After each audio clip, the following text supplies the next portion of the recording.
Ibu, sebelum saya menyampaikan apa yang saya mau sampaikan, perkenalkan diri dulu. Saya baru pertama kali ke sini, sorry. Nama saya Jimmy John Apitulei, saya gembala dari Grand Galaxy City Blessing yang ada di Bekasi. Saya sudah menikah, jadi jangan lirik-lirik saya lagi. Anak saya semuanya sudah kuliah, 4, 1 dan 2 laki-laki, yang ketiga kembar perempuan. Jadi saya punya anak laki, punya anak perempuan, punya anak kembar. Itulah anugerah Tuhan. Dan yang kembar itu anak mujizat. Kenapa? Waktu anak saya yang pertama itu berumur kira-kira 2 tahun, hampir 2 tahun. Bahkan sebelumnya ya, seingat saya. Kita biasa berdoa bersama dan dia berdoa seperti ini. Tiba-tiba dia tumpangkan tangan di rahim mamanya dan dia berkata, Tuhan berkati biar mama punya adik lagi. Saudara, waktu itu saya udah punya 2 anak dan saya tidak merencanakan untuk memiliki anak dalam waktu yang dekat karena sudah 2 ya, laki-laki. Tetapi anak saya terus berdoa seperti itu sampai satu ketika dia tumpangkan tangan tanpa kami sadar, dia berkata, berkati kandungan mama. Bahasa dia bukan kandungan, perut mama, ya, berkati perut mama. Dan akhirnya waktu saya mendengar itu, saya dengan istri cuma ketawa dalam pengertian apa? Pengertian yang rencanakan kami, bukan kamu. Secara manusia begitu ya Bapak Ibu, betul ya. Jadi saya tertawa saja, tapi tiba-tiba Anda tahu istri saya datang bulannya terlambat dan dia berpikir jangan-jangan hamil. Saya berpikir kami gagal KB, tetapi tidak. Ketika kami beritahu anak kami, kamu punya adik lagi. Apa yang dia katakan? Dia berkati lagi kandungan mama karena saya ajarkan dia waktu adiknya yang nomor 2 ini, Esra Petra, yang pertama Hizkia. Saya ajarkan dia untuk melumpangkan tangan di perut mamanya berkati adik. Supaya kalau adiknya lahir tidak ada iri hati dan sebagainya, dia mengasihi adiknya. Dan ketika dia tahu mamanya juga mau punya adik lagi, dia tumpangkan tangan, tapi kali ini dia berkata begini, Tuhan berkati adik 1, Tuhan berkati adik 2. Saya hanya terkesima dan saya tidak berpikir bahwa Tuhan akan memberikan kami anak kembar. Tapi saya biarkan saja, sampai satu ketika kami periksa, pada bulannya bisa di USG, bisa kelihatan, dengan Dr. Robi di Cikini sana. Jadi saya sebut nama ini supaya Anda tahu ini cerita serius, cerita benar. Saya enggak mengarangnya. Dan ketika di USG ketahuan bahwa anak itu 2 di dalam. Dan waktu itu belum tahu perempuan atau laki-laki, tapi dia berkata berkati adik perempuan 1 dan adik perempuan 2. Ketika benar-benar anak itu lahir di rumah sakit PGI Cikini, saya seperti dipukul kepalanya oleh Tuhan dan diingatkan begini, kamu jangan main-main dengan doa seorang anak. Dan saya bertobat di situ, saya menangis, saya berkata, Tuhan terima kasih, Kau mengajarkan hal yang dalam untuk aku. Aku gak bisa main-main dengan doa anakku sendiri. Aku yang mengajarkan dia berdoa. Tapi ketika dia berdoa dengan percaya, aku yang tidak percaya.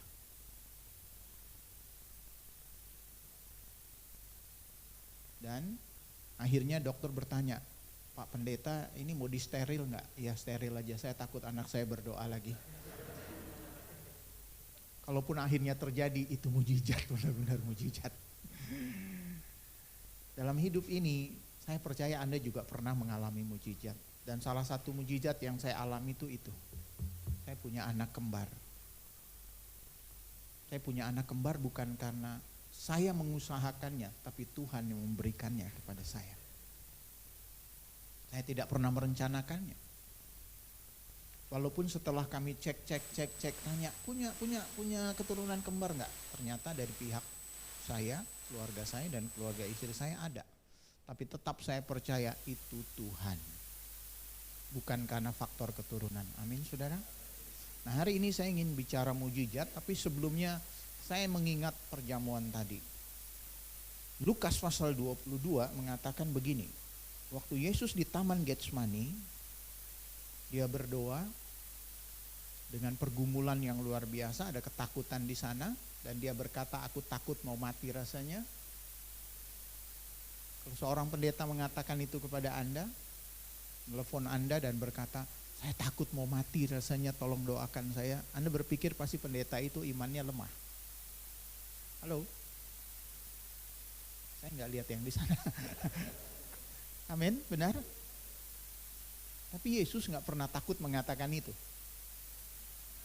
Dia nggak pernah takut orang berpikir apa tentang dia. Kok pribadi yang melakukan mujizat, yang berani dengan siapapun tiba-tiba menjadi penakut.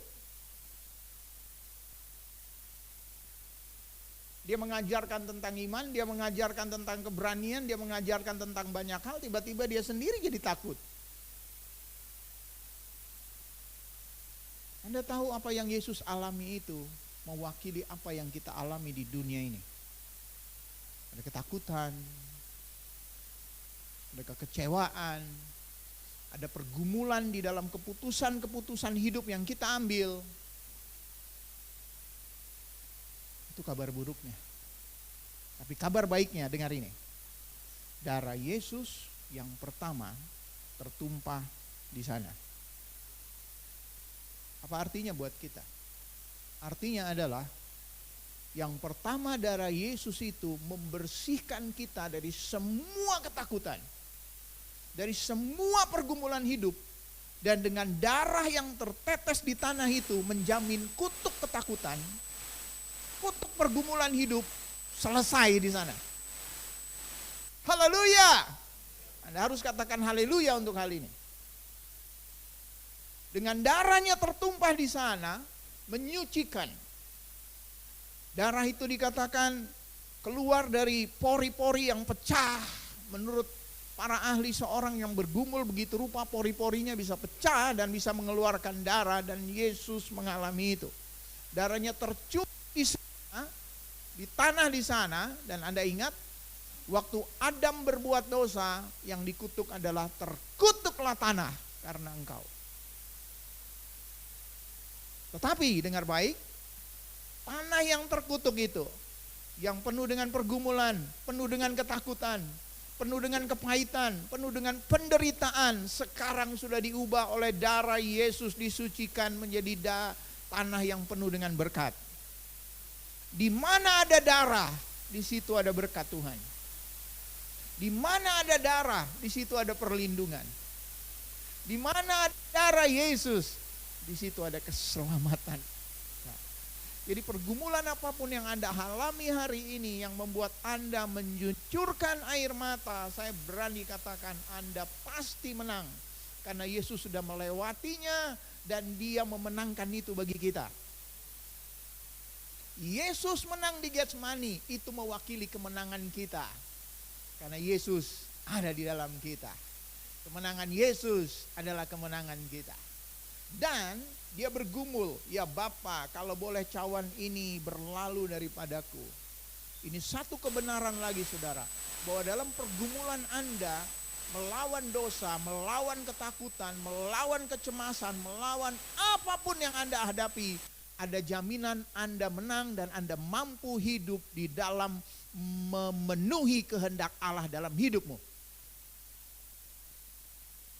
Anda akan mampu berkata, Bapa, aku akan lewati ini dan aku akan menang bersama dengan engkau. Karena Yesus sudah menjamin itu. Dia menebus kita dari kutuk ketakutan itu, dari kutuk kekalahan itu, dan dalam pergumulan kita melewati itu, kita pasti menang. Karena tidak ada nama lain yang bisa menyelamatkan selain nama Yesus. Di bawah kalau langit, di atas langit, tidak ada nama lain selain nama di atas segala nama yang Anda dan saya tahu namanya. Siapa? Yesus. Nah, ini bukan khotbah saya, tapi saya ingin berbicara mengenai mujizat hari ini. My PowerPoint please. Oh, saya pakai ini. Oke. Nah, Anda perhatikan ada dua tipe mujizat yang Yesus lakukan. Ya, dua macam model mujizat. Mujizat yang pertama itu saudara terjadi secara spontan. Coba katakan spot. Langsung, tiba-tiba.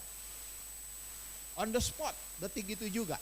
Contoh, Matius pasal 20, ketika Yesus menumpangkan tangan di mata orang yang buta, dan dia datang pada Yesus, dia meminta belas kasihan Yesus, dan pada saat itu juga Yesus tergerak hatinya oleh belas kasihan, dan hari ini Yesus masih penuh dengan belas kasihan karena dia tidak berubah dulu, sekarang, dan sampai selama-lamanya. Katakan amin. Waktu Yesus menumpangkan tangan menjamah mata orang buta itu, seketika itu juga mereka melihat. Ada dua orang di sini. Seketika itu juga, on the spot. Yang kedua, orang yang berpenyakit kusta. Dia datang meminta kesembuhan pada Yesus. Yesus mengulurkan tangannya menjamah orang itu dan berkata, aku mau, jadilah engkau tahir. Haleluya, Tuhan mau menyembuhkan Anda. Firman ini juga untuk Anda. Inilah kehendak Tuhan. Kalau Anda bertanya apakah Tuhan berkehendak menyembuhkan? Yes. Kalau enggak, dia enggak akan mati bagi Anda. Kalau enggak, dia enggak ambil luka-luka Anda di kayu salib. Tuhan sangat berkeinginan menyembuhkan Anda. Lebih dari diri Anda sendiri mungkin. Dan dia berkata kepada orang kusta ini, yang pada waktu itu penyakitnya sulit disembuhkan. Dan ketika dia menumpangkan tangan, dia berkata, jadilah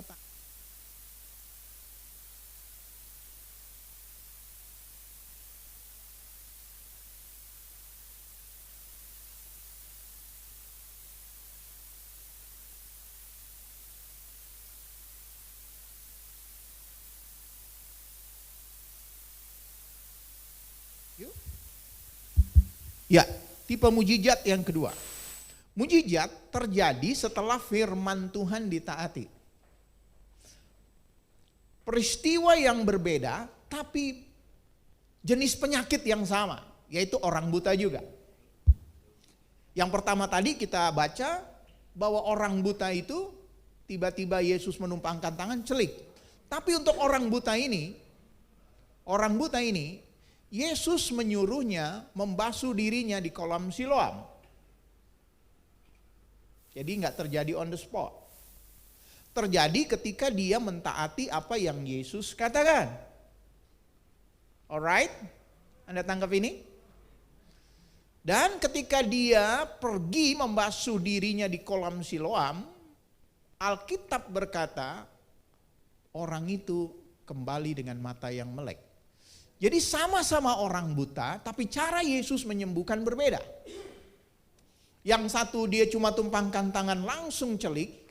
Yang satu dia menyuruh orang itu mencuci matanya di kolam Siloam. Baru dia bisa sembuh. Yang kedua, mujizat yang terjadi setelah firman ditaati juga terjadi kepada 10 orang kusta. Ada 10 orang kusta yang dicatat dalam Lukas 17. Mereka dari jauh berteriak. Kenapa dari jauh? Karena mereka kalau bersentuhan dengan orang yang tidak berpenyakit, mereka bisa dilempari batu sampai mati. Itu hukum Taurat. Jadi mereka nggak mungkin bersentuhan. Kalaupun mereka harus berjalan berhadapan dengan seseorang yang tidak sakit, mereka harus berteriak, najis, najis, najis, sehingga orang harus minggir. Karena ketika orang bersentuhan dengan dia, dianggap najis. Dan kalau itu terjadi, yang dihukum adalah orang kusta ini. Dan ketika dia berpenyakit kusta, dia harus disingkirkan dari kota itu. Dia hidup sendiri, berjuang sendiri, cari makan sendiri, seperti orang yang sudah terbuang. Saking cintanya istrinya kepadanya pun tidak bisa berbuat apa-apa. Karena dia kena penyakit kusta dan hukum Taurat harus menyingkirkan dia. Jadi Anda bayangkan mereka hidup di dalam keterasingan. Tidak ada siapa-siapa, loneliness. Tapi bertemu dengan sekelompok orang kusta yang mungkin saling menguatkan. Dan mereka akhirnya bertemu dengan Yesus.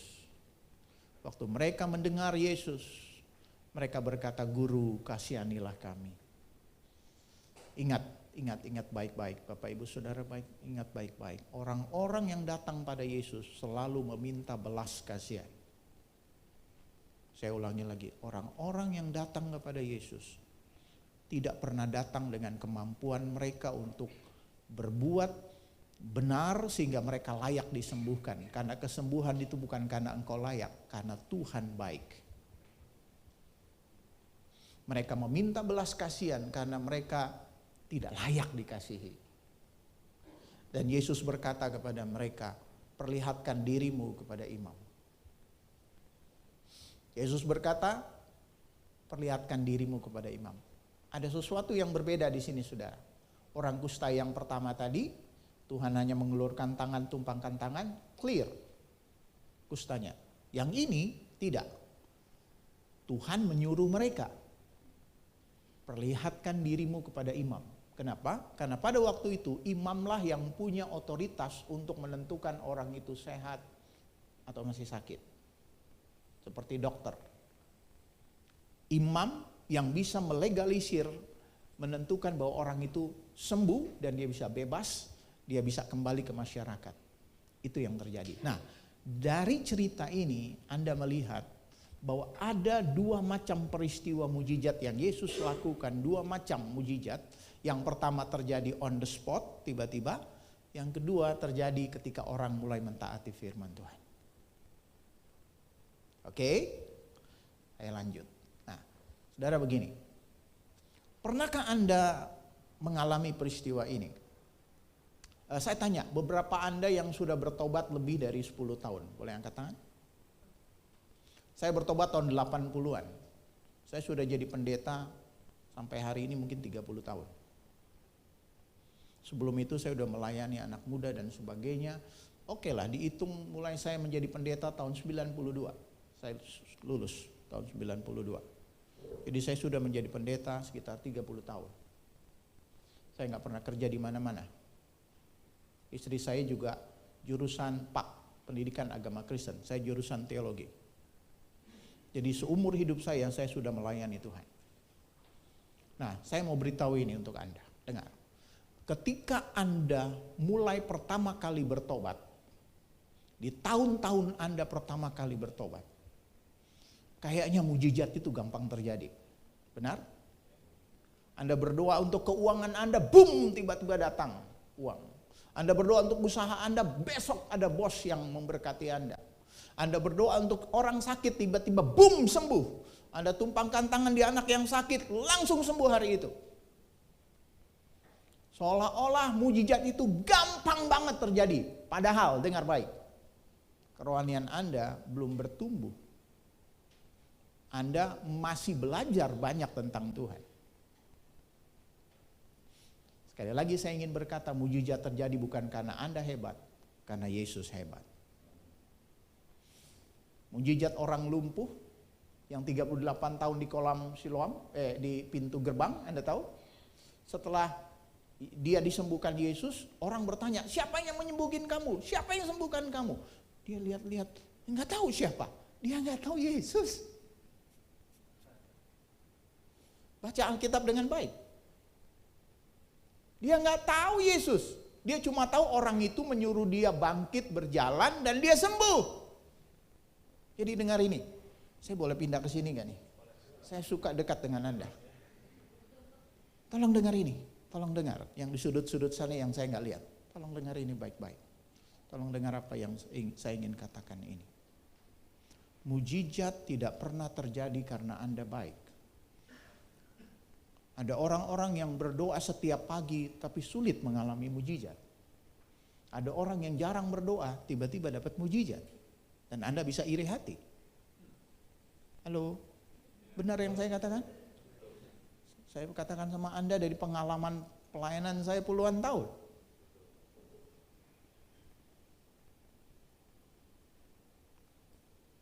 Kalau Anda ingin mujizat, jangan berpikir itu terjadi karena Anda taat hukum. Anda memberi persembahan persepuluhan, persembahan sulung. No. Kalau Anda memberi sesuatu untuk mengalami mujizat, mendapatkan anugerah Tuhan, itu penghinaan. Bagi Tuhan itu penghinaan, karena semua yang Dia berikan anugerah semata-mata. Anda ingin contoh? Uang Anda apakah pergi ke sorga? Mana bendahara gereja? Mana? Angkat tanganmu, jangan takut. Oh Pak, oh dia jadi bendahara, jadi itu juga, soundman. Pak, punya pengalaman enggak Pak? Setelah ibadah, berapa tahun jadi gembala Pak? Jadi bendahara Pak? Halo? Berapa tahun? Boleh tahu? 10 tahun? 7 tahun, cukup lama. Pernah enggak setelah ibadah selesai, Bapak pulang, malaikat datang ke rumah Bapak, ketuk pintu rumah. Bapak buka dan ternyata Mikael datang.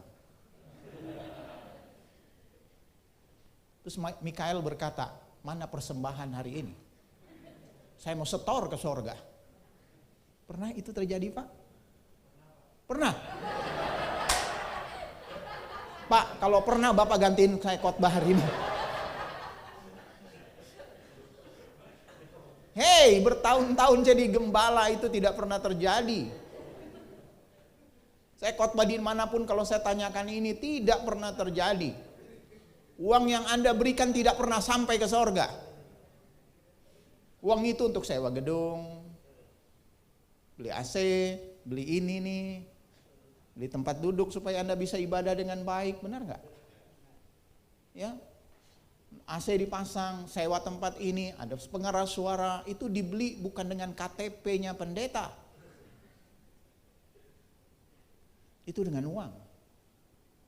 Jadi uang yang Anda berikan sama sekali tidak pernah sampai ke sorga. Itu dari Anda untuk Anda ya. Bagi kemuliaan Tuhan. Tapi dengar, ini ajaibnya. Tuhan tetap memperhitungkan itu sebagai pemberian kepada Dia. Itu hebatnya Tuhan kan? Itulah kasih karunia. Untuk Anda memberi juga, untuk kemakmuran Anda tetap Tuhan perhitungkan sebagai pemberian kepada Dia. Itu hebatnya Tuhan. Nah itu semua anugerah. Bukan karena Anda baik. Karena Tuhan itu baik. Nah, di tahun-tahun Anda bertobat pertama kali, mujizat itu cepat terjadi. Biasanya begitu. Itu seperti bulan madu dengan Tuhan. Tapi ketika 5 tahun kemudian, 10 tahun kemudian Anda bertobat, untuk Anda mengalami mujizat, kadang-kadang Anda perlu berdoa malam. Anda perlu, orang Islam bilang, tahajud. Anda perlu dukungan teman-teman untuk mendoakan Anda. Bahkan Anda perlu mencucurkan air mata memohon kepada Tuhan, tapi kadang-kadang jawaban tidak langsung terjadi. Benar? Pak Gembala udah ngangguk, kalau enggak Anda enggak ngangguk keterlaluan. Pak Gembala setuju dengan saya. Anda perlu bergumul kadang-kadang untuk mendapatkan jawaban. Anda perlu bergumul untuk mendapatkan mujizat. Yes, itu terjadi kepada semua orang percaya kebanyakan. Itu umum, bukan sesuatu yang salah dalam diri Anda, bukan sesuatu yang something wrong dalam diri Anda. No, itu sesuatu yang awam terjadi, biasa terjadi. Dalam hidup saya juga begitu. Sampai hari ini masih ada doa-doa saya yang belum dijawab oleh Tuhan. Juga dengan Anda? Halo? Ya. Mengapa, saudara, kenapa? Pertanyaannya kenapa untuk mendapatkan mujizat? Kadang-kadang kita perlu menangis, berdoa, mentaati Tuhan. Kenapa? Karena Tuhan ingin mengajarkan Anda sesuatu di sana. Karena Tuhan ingin Anda bukan memakai kekuatan Anda. Karena Tuhan ingin Anda mengerti bahwa dalam kehidupan saya dan Anda tidak punya nature untuk hidup benar. Nature hidup benar tidak ada dalam hidup kita. Kita lahir dalam dosa. Roma 3:23 mengatakan semua orang telah berbuat dosa. Siapa yang bukan orang? Semua orang termasuk saya. Kita tidak pernah lahir dalam keadaan suci benar. Kita semua berbuat dosa. Karena itu kita semua membutuhkan Tuhan sebagai juru selamat. Nature kehidupan benar itu ada setelah kita lahir baru. Tuhan memberi hati yang baru. Tuhan memberi keinginan yang baru. Dia tinggal dalam hidup kita, benar? Halo? Anda mengerti ini? Ketika Anda lahir baru, Anda ingin hidup benar. Anda ingin ke gereja. Anda ingin menyanyi, memuji Tuhan setiap hari. Ya. Itu tanda Anda mengalami kelahiran baru. Itu tanda perubahan dalam diri Anda. Seperti orang jatuh cinta. Orang yang jatuh cinta, mamanya berkata, mandi nak, mandi. 1 minggu kamu gak mandi. Begitu jatuh cinta, tiap hari mandi. Benar? Right? Ya. Orang jatuh cinta pasti berubah. Seorang wanita yang malas, kerjaannya cuma main YouTube, nonton Netflix benar? Oh, mamanya berkata, cuci piring nak, malas. Bersihin jendela mah enggak mah, malas. Tapi satu ketika dia jatuh cinta, pagi-pagi dia akan bangun, ngepel rumah, bersihin jendela dan sebagainya. Mamanya berkata, ada angin apa? Dia berkata, mama, Joni pacarku mau datang hari ini. Pasti terjadi perubahan.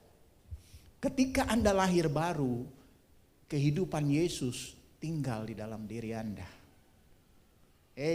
Keselamatan bukan Anda menerima tiket, Anda menerima pribadi. Dan pribadi itu namanya Yesus. Itu sebabnya keselamatan sebuah kepastian. Karena tiket bisa hilang, karcis bisa hilang, kunci bisa hilang. Keselamatan Anda bukan seperti karcis, seperti kunci, seperti paket. No.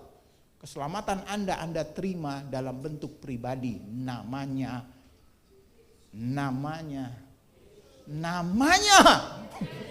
Kok Anda takut menyebut nama Yesus? Sekali lagi, keselamatan Anda bukan sebuah kunci masuk surga. Kunci bisa hilang, karcis bisa hilang, paket bisa hilang, bisa rusak. Keselamatan Anda sebuah kepastian karena Anda menerima pribadi yang tinggal di dalam diri Anda. Dan pribadi itu namanya Yesus. Dan Yesus itulah yang diam di dalam diri kita. Karakternya juga ada dalam diri kita yang membuat kita ingin hidup kudus, hidup benar, hidup seperti yang Tuhan mau. Benar? Tapi dengar, itu roh Anda. Roh Anda sempurna. Tapi jiwa Anda belum sempurna. Tubuh Anda belum sempurna. Masih ada daging. Anda masih suka makan B2 kan? B1? B1 apa ya? Anda masih makan RT, RW? Masih suka kan? Ya. Masih ada nafsu dalam diri kita. Dan nafsu itu tidak jahat, sekali lagi. Kalau Anda bilang nafsu itu jahat, mari ke depan. Saya doain Anda hilangkan semua nafsu. Termasuk nafsu makan. Nature, kehidupan dosa itu tidak ada lagi dalam diri kita. Tapi gaya hidupnya masih ada. Kebiasaannya masih ada. Seperti orang yang merokok, saudara ya, biasa merokok. Dia berhenti merokok, tapi keinginan untuk rokok kadang-kadang masih ada. Haleluya. Benar? Dan itu yang sulit untuk dikalahkan. Tapi darah Yesus kembali lagi mengingatkan kita telah tertumpah di Getsemani kita, sehingga kita pasti menang terhadap kehendak untuk melakukan apa yang Tuhan inginkan. Nah, nature pemberontak itu nature kita yang dulu itu kadang-kadang bisa kembali, kadang-kadang mau muncul dalam diri kita. Sekali lagi, ketika Anda lahir baru, Anda ciptaan baru, yang lama sudah berlalu. Tapi kita masih hidup dalam daging, jiwa kita belum sempurna dan bisa dipengaruhi oleh dosa. Itu sebabnya Allah menyuruh kita belajar taat. Anda mengerti ini? Saya tidak sedang mengajarkan ketaatan untuk diselamatkan. No. Saya sedang mengajarkan hidup kita yang perlu belajar untuk taat setelah kita bertobat. Dan ketaatan itu bisa menghasilkan mujizat.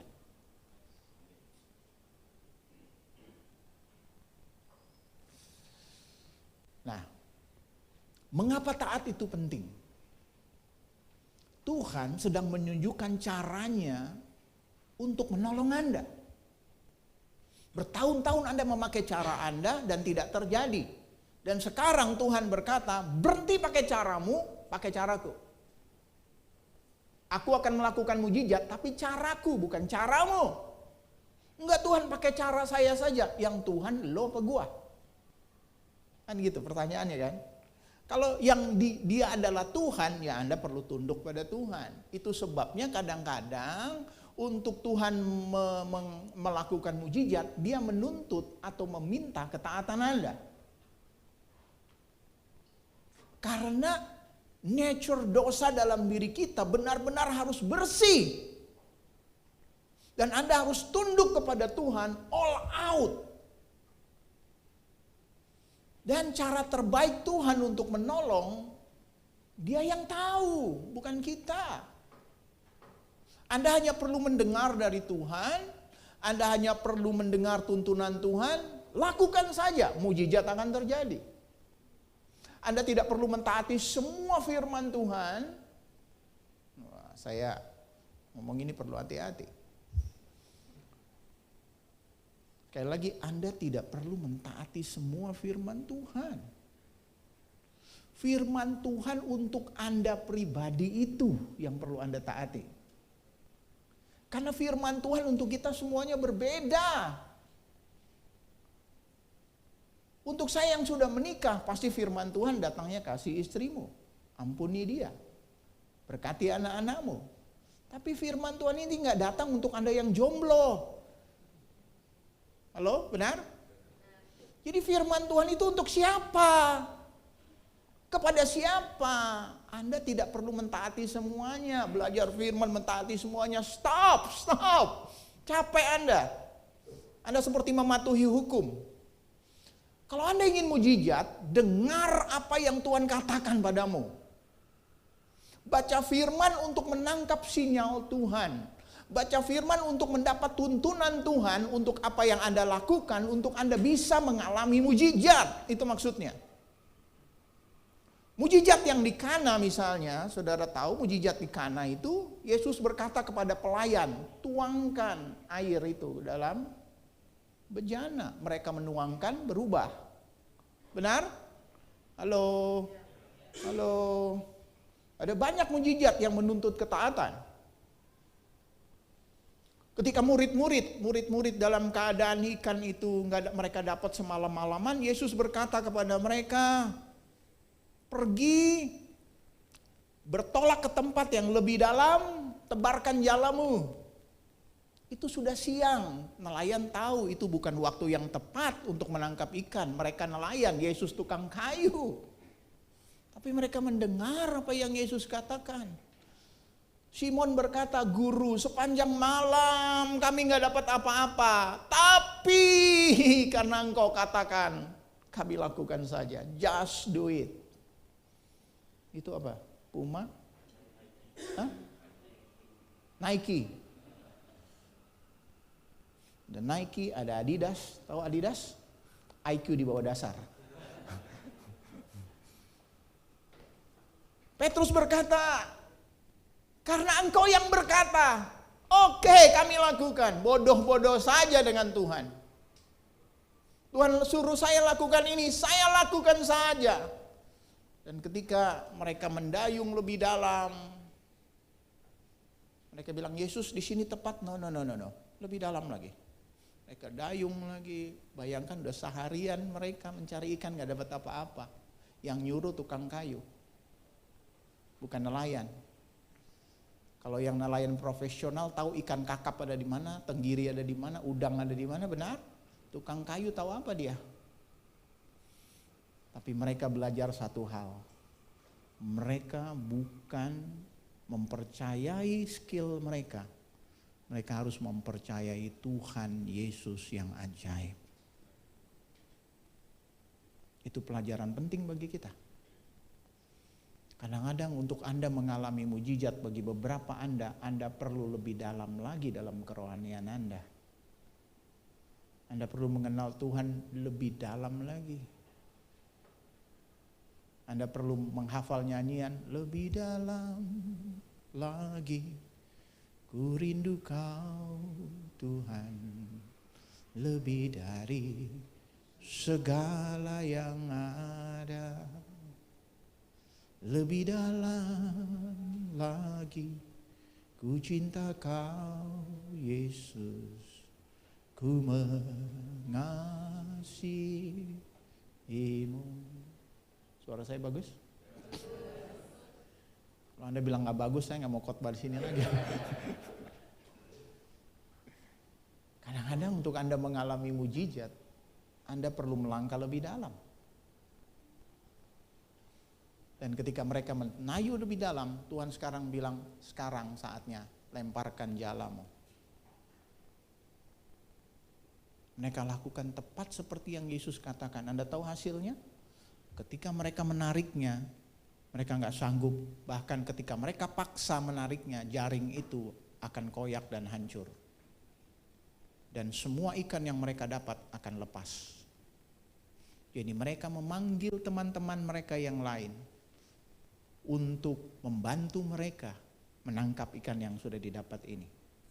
Dan Alkitab berkata, ikan yang sudah ditangkap ini karena mereka mentaati Tuhan, itu memenuhi perahu-perahu sampai hampir tenggelam ketika diangkat. Berkat yang Tuhan sediakan ketika Anda mulai taat, itu amazing. Saya beritahu Ata, itu amazing. Itu akan membuat Anda kagum. Bahkan Anda akan menjadi berkat untuk istrimu, suamimu, mantumu, ommu, opungmu, tulangmu, nang mudamu, nang tuamu, nang ningnong, pokoknya semuanya. Anda akan jadi berkat. Ketika Anda mentaati Tuhan, mujizat terjadi.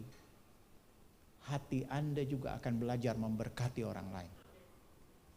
Tapi kalau Anda tidak belajar taat, Anda akan berfokus pada dirimu sendiri. Anda mengalami mujizat bukan untuk memberkati orang lain, hanya untuk kepentingan dirimu sendiri. Nah, Tuhan berkata, rancanganku bukan rancanganmu. Setinggi langit dan bumi jalanku bukan jalanmu. Kenapa saya perlu taat? Karena Anda perlu belajar berjalan dalam rancangan Tuhan, bukan rancanganmu sendiri. Amin. Haleluya. Beri saya semangat untuk khotbah.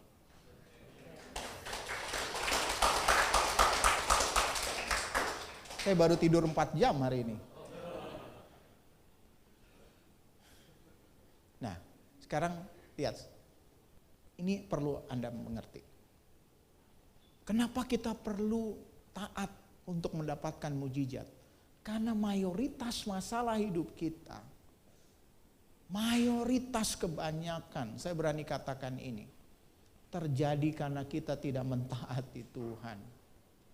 Seringkali persoalan kita itu sumbernya karena kita tidak mentaati Tuhan atau menyepelekan Tuhan, atau kita setelah belajar untuk tidak melibatkan Tuhan, mengabaikan Tuhan dalam hidup kita. Benar yang saya katakan? Anda mau jujur untuk kali ini? Mari coba Anda periksa hidup Anda lagi. Masalah yang terjadi dalam rumah tangga Anda, mungkin karena Anda tidak memperlakukan istri dengan benar, suami dengan benar, anak-anakmu sesuai dengan firman Tuhan. Artinya kita tidak mentaati Tuhan dengan benar. Sehingga masalah itu timbul. Halo? Katakan yes, amin kalau Anda percaya ini. Karena itu pengakuan bahwa memang kita seringkali nggak taat. Sekali lagi saya berkata taat bukan untuk masuk sorga. Keselamatan Anda bukan karena ketaatan Anda. Karena ketaatan Yesus di kayu salib. Tapi di hidup sekarang ini Anda perlu taat supaya iblis tidak mengambil makan siang Anda.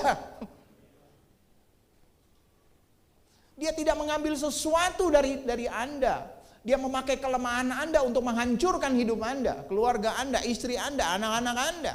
Itu sebabnya kita perlu taat. Anda tidak taat untuk masuk sorga.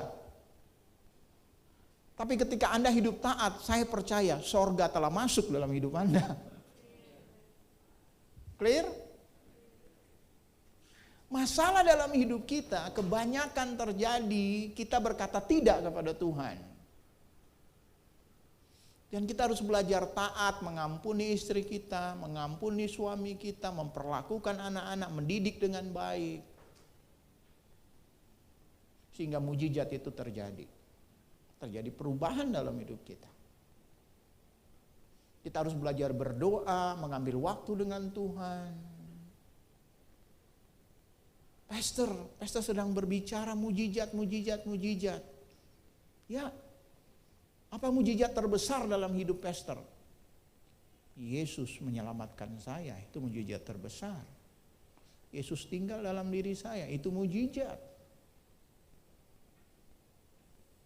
Itu mujizat terbesar.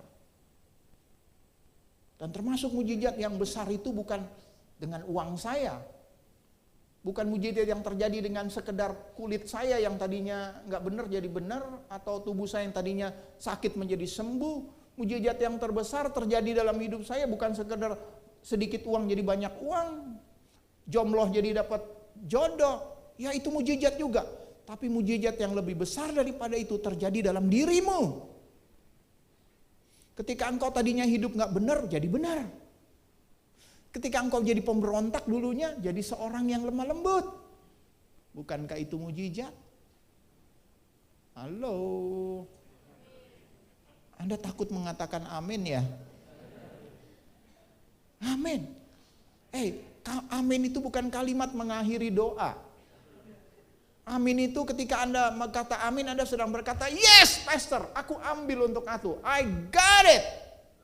Itu untukku dan biar itu terjadi padaku.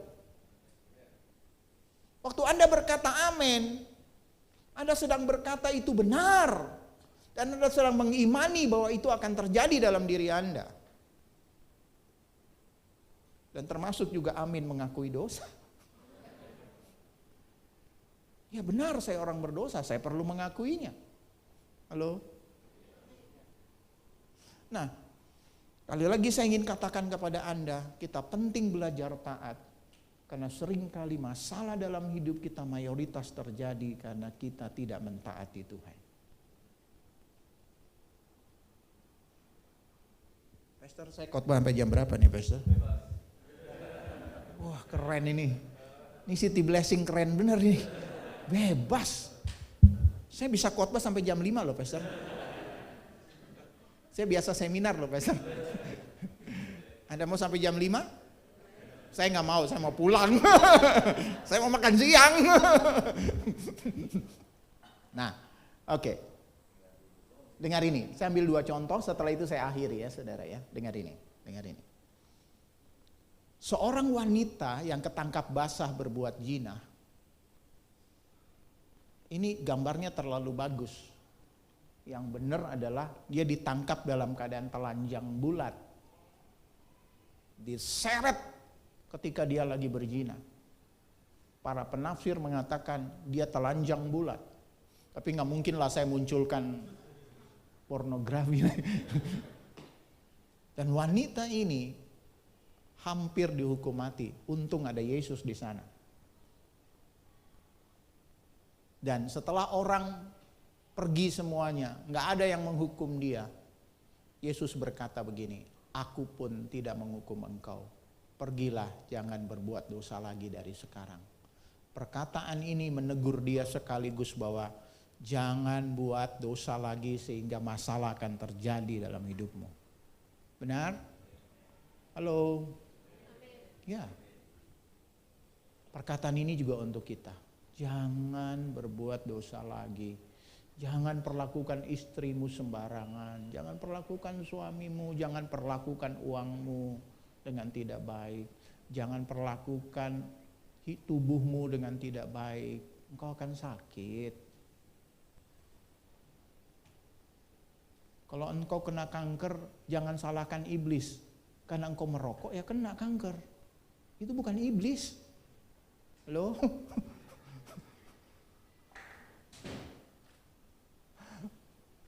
Kalau Anda menyakiti istrimu, suamimu, dia pergi, itu bukan iblis. Dia pergi bukan karena iblis, dia pergi karena kepahitan.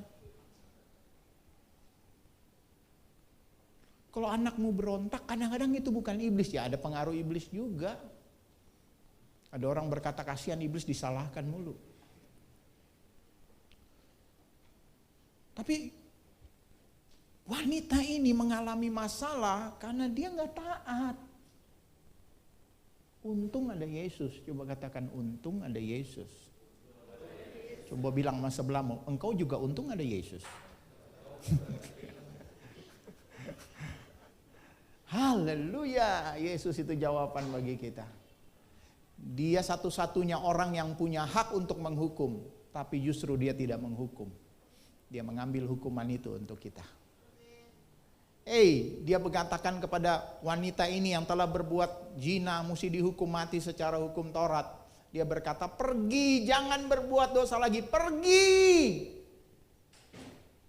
Kalau saya mengundang Anda makan nih hari ini setelah ibadah ini, mudah-mudahan saya punya uang. Tergantung cek hari ini yang diberikan. Saya mengundang Anda makan. Terus saya berkata, pulang saja. Pulang, berarti saya yang bayar dong. Halo, benar nggak? Halo, benar? Tapi kalau saya pulang sendirian, mana bayar sendiri. Pertanyaannya begini, dengar saudara. Ini perempuan berdosa, perlu dihukum. Yesus bilang pergi, siapa yang bayar dosanya? Anda mengerti sekarang? Waktu Yesus sedang berkata pergilah, dia sedang berkata begini, pergilah dengan damai, karena aku mengambil rasa malumu, aku mengambil rasa sakitmu, aku mengambil dosamu. Aku mengambil semua yang mestinya engkau tanggung. Aku mengambil dalam tubuhku. Dan aku akan mati bagimu di kayu salib nanti. Wow. Wow. Wow.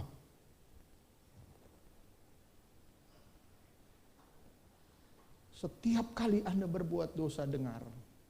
Yesus selalu berkata, pergilah. Jangan berbuat dosa lagi, karena aku telah mati membayar semua hutang dosa itu. Tahukah Anda bahwa hutang dosa Anda dari mulai Anda lahir sampai Anda mati nanti sudah dibayar Yesus? Anda percaya itu? Pak, dosa minggu depan sudah dibayar? Ya. Tahun depan sudah dibayar. Saya belum melakukan dosa, sudah dibayar? Ya. Saya bilang ya. Karena Yesus membayar semua dosa. Bagaimana mungkin? Sebelum engkau lahir pun Yesus sudah mati membayar semua dosamu. Dan kedua saya beritahu, kalau Yesus tidak membayar semua dosamu sampai lunas, Anda hanya hari ini nih dosa Anda dibayar. Dan nanti 1 jam lagi Anda berbuat dosa, Anda mati, Anda pasti masuk neraka. Karena dosamu belum dibayar. Benar? Halo? Upah dosa bukan kecelakaan. Upah dosa bukan kena penyakit. Upah dosa adalah kematian. Jadi kalau Tuhan ingin menghukum Anda, Dia akan membuat Anda celaka. Dia bunuh Anda. Itu kabar buruknya. Tapi kabar baiknya, Yesus berkata, pergilah. Jangan berbuat dosa lagi. Yang kedua, ini pria 38 tahun lumpuh. Dan setelah dia disembuhkan, Yesus berkata begini. Kemudian Yesus bertemu dengan dia, ini udah sembuh di bait Allah. Lalu berkata kepadanya, engkau telah sembuh. Jangan berbuat dosa lagi. Lagi, ada kata lagi. Supaya padamu jangan terjadi yang lebih buruk. Perkataan Yesus ini menunjukkan bahwa dia lumpuh karena dosa. Setuju dengan saya? Ya. Dosalah yang membuat engkau menderita. Berhenti sekarang. Engkau telah sembuh. Jangan berbuat dosa lagi. Dari dua peristiwa ini kita bisa simpulkan, saudara, banyak problem dalam hidup kita karena kita tidak mentaati Tuhan. Oke. Kenapa Tuhan menuntut kita taat? Yang terakhir ini, saudara. Karena Dia ingin menyelesaikan masalah akar dosa kita. Akar dosa kita adalah sombong. Kita masih sombong. Apa sih definisi sombong? Mari bantu saya baca. Tidak bersedia bergantung taat pada Tuhan, tapi pada si aku. Independen, bergantung pada aku. Anda berpikir Anda pandai di dalam ekonomi, Anda berjualan, sudah bertahun-tahun Anda berhasil, tiba-tiba bangkrut. Nah, di situ Tuhan ingin berkata, oh, engkau terlalu sombong. Engkau pakai caramu sendiri. Mungkin berhasil untuk beberapa tahun, tapi tidak selamanya engkau akan berhasil. Sekarang kau belajar mentaati aku. Sombong definisi kedua. 2, 3 kita baca. Tidak bersedia membangun kehidupan atas dasar. Tahukah Anda ketika Anda membangun hidup di atas dasar yang bukan Tuhan itu sombong? Karena Anda tidak mempercayai Tuhan. Saya tutup dengan ini, saudara. Perhatikan ini. Yesus memberi perumpamaan tentang 2 rumah. Satu didirikan di atas batu karang, yaitu Yesus sendiri. Satu didirikan di atas pasir. Oke, Anda tahu cerita ini? Matius pasal 7. Dan Yesus berkata begini, perhatikan ini. Setiap orang yang mendengar perkataanku ini dan melakukannya, dengar perkataan ku ini dan melakukannya, ia sama dengan orang yang bijaksana yang mendirikan rumahnya di atas batu karang. Bahasa Inggrisnya rock, batu karang, yaitu Yesus sendiri. Kemudian turunlah hujan, datanglah banjir, lalu angin melanda rumah itu, tapi rumah itu tidak rubuh sebab didirikan di atas batu. Tapi setiap orang yang mendengar perkataanku ini dan tidak melakukannya, tidak taat, sama juga, ia sama dengan orang yang bodoh yang mendirikan rumahnya di atas pasir. Kemudian turunlah hujan, datanglah banjir, lalu angin melanda rumah itu sehingga rubuhlah rumah itu dan hebatlah kerusakannya. Saya tutup dalam 5 menit. Perhatikan ini, saudara. Ketika Anda belajar mentaati Tuhan, Anda sedang membangun hidupmu di atas dasar yang benar, yaitu Yesus sendiri. Dengar, ketika Anda belajar mentaati Tuhan, Anda sedang membangun hidupmu di atas batu karang itu. Yes, Anda sudah memulainya dengan menerima Yesus, tapi hidup ini harus berjalan. Anda akan bertemu dengan problem. Anda bertemu dengan banyak hal di dunia ini. Anda berhadapan dengan iblis, Anda berhadapan dengan kekecewaan, Anda berhadapan dengan kemarahan, Anda berhadapan dengan istri yang cerewet, yang bimoli. Anda tahu bimoli? Bibir monyong sekali katanya. Anda berhadapan dengan anak-anak, Anda berhadapan dengan banyak hal. Dan ketika Anda tidak mentaati Tuhan, itu akan membuat masalah baru dalam hidup Anda. Anda memakai kekuatan Anda. Tapi ketika Anda mendirikan rumahmu, rumah hidupmu, rumah tanggamu di atas dasar Anda mentaati, mendengar Tuhan dan mentaatinya, Anda sedang membangun di atas dasar yang benar. Dan cepat atau lambat hujan akan datang. Dua rumah ini kena hujan, kena banjir, kena dua-duanya. Tapi yang satu kuat, yang satu roboh. Mengapa? Perbedaannya bukan di rumahnya. Dari luarnya kelihatan sama, mungkin rumahnya kelihatan sama. Tapi perbedaan yang di dalamnya itu, dasar membangunnya.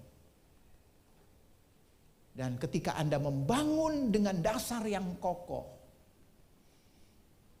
Anda perlu belajar mentaati Tuhan.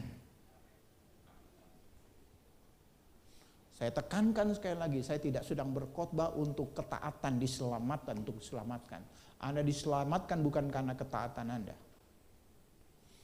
Tapi menjalani hidup benar di hadapan Tuhan, diperlukan ketaatan. Supaya mujizat-mujizat yang Anda doakan hari ini bisa terjadi dengan cepat. Mungkin hari ini Tuhan suruh kepadamu lakukan ini, lakukan saja. Anda sedang bermasalah dengan keuangan, Tuhan suruh beri persembahan, berikan saja.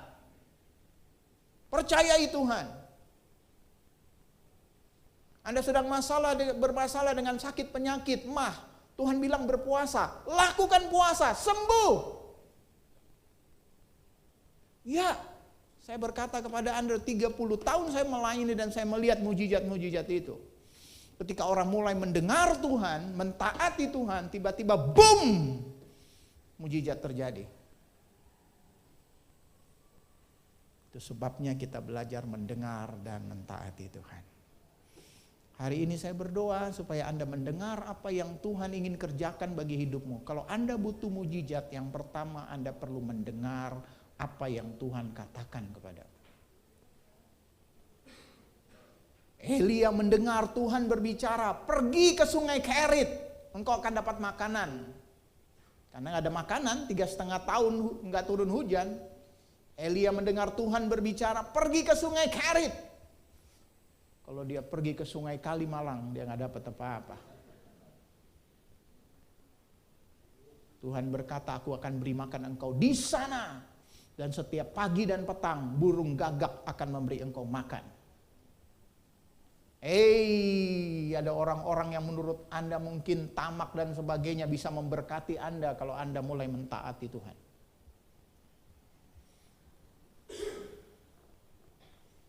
Setelah itu Elia bingung. Harus apa? Dia dengar lagi Tuhan berkata, pergi ke rumah janda di Sarfat. Aku akan memberi engkau makan bukan dari konglomerat, tapi jadi janda melarat. Dia pergi ke sana, dia mentaati Tuhan saja, ketemu dengan janda itu. Janda berkata, aku gak punya apa-apa, aku gak punya apa, ini makananku yang terakhir, aku akan mati bersama anakku setelah makan ini. Elia berkata, buat dulu untuk aku. Aduh, saya baca itu, saya bilang nih pendeta kurang ajar ini. Anda tega gak ya? Kalau Anda datang ke rumah orang itu makanan terakhir, terus Anda berkata, kasih dulu makanan untuk aku. Tega gak? Anda dinilai pendeta apa? Betul gak? Gak punya etika loh. Tapi itulah kadang-kadang cara Tuhan yang gak masuk akal. Anda boleh bilang etika, apapun juga, tapi firman Tuhan selalu benar. Apakah Tuhan gak punya etika? Sangat beretika. Tapi dia ingin supaya kita belajar taat, bukan pakai otak. Janda itu membuat sedikit untuk Elia makanan. Anda kalau membaca itu, Anda masuk ke dalam, anaknya berkata, makanan buat kita, Mama. Apa anaknya nggak nangis? Mama, saya makan apa, Mama? Bagaimana hati seorang ibu? Dengar saudara, dengar baik. Ibu ini juga berhasil meyakinkan anak ini untuk mentaati Tuhan. Halo? Halo, Anda orang tua, apakah Anda berhasil meyakinkan anak Anda untuk belajar mentaati Tuhan?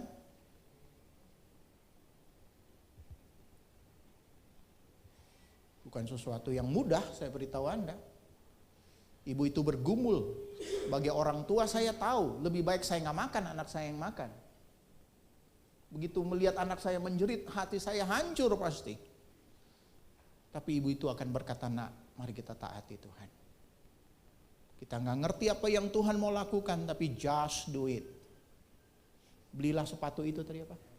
Nike. Supaya Anda just do it.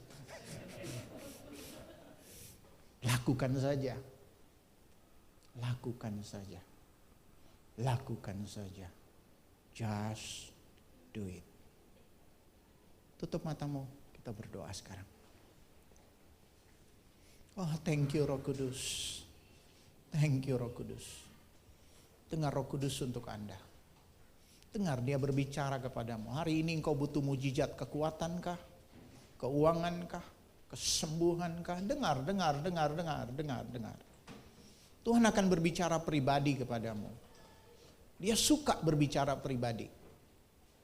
Domba-dombaku mendengar suaraku, kata Tuhan. Anda di sini karena dia ada di sini. Dan dia ingin menuntun Anda, menolong Anda, membuat mujizat dalam hidup Anda.